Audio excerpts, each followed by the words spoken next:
As we enter the halfway point of most fantasy football seasons, some players have been slept on, others have underperformed, while select have continued to dominate week in and week out. I'm joined in the desk by Gentry and Kole Noble to give insights to your fantasy team. So, Kole, let's start off with you. Who's your biggest winner? It has to be Christian McCaffrey. Christian McCaffrey right now has been the best fantasy performer in the league by far. No one else is anywhere close. Right now, since Cam Newton's injury, Christian McCaffrey has been the leader of the offense if he hasn't already been the leader of the offense. And right now he's playing at MVP level.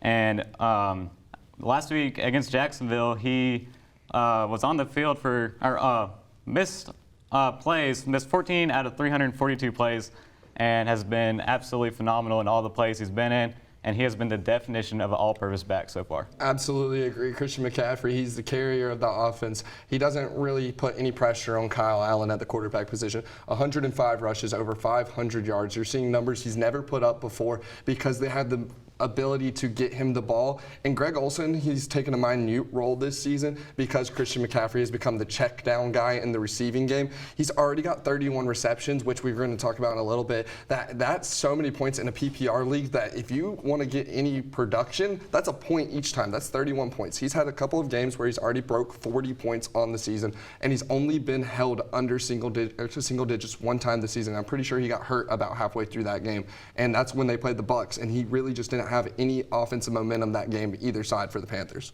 Yeah, and like you brought up his injury, that's something we're really going to have to look forward to see in the coming weeks and see if he can sustain the amount of talent or the amount of points he's been getting these past couple weeks. Well, McCaffrey has definitely been winning, but Kole, tell me, who's your biggest loser of the fantasy? My biggest loser has to be Stephon Diggs, the wide receiver for the Minnesota Vikings.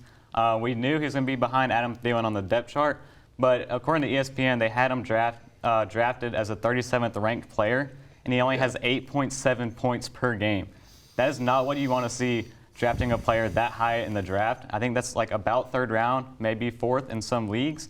And if you took the risk on getting Stephon Diggs, even knowing he's sitting at wide receiver 2, that's not the kind of production. As someone who has Stephon Diggs, I might agree with you. I agree with that completely. Stephon Diggs only had 1.5 points against Oakland. Come on, everybody. Like, that's not that big of a deal anymore. But Robert Woods is somebody who's really caught my eye as well. He's only got 31 receptions on the year. He was supposed to be like a number one kind of guy with the Rams this season, whose offense has produced and continued to produce.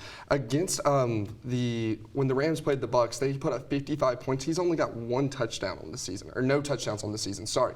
And that's something that is standing out because you would expect Robert Woods, he's that quick slant guy on that offense who's supposed to score every touchdown when you're in the red zone. They've prevented that and mostly handed the ball off to Gurley this year, so Robert Woods has been a big tank this year in my opinion, and I have him just like you have Stephon.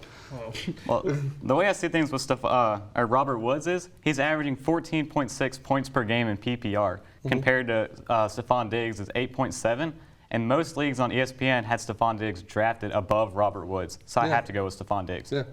All right, well, last question. Who is your biggest sleeper, Kole? Right now I have Chris Herndon for the tight end for the New York Jets. He's only owned in 12% of the leagues.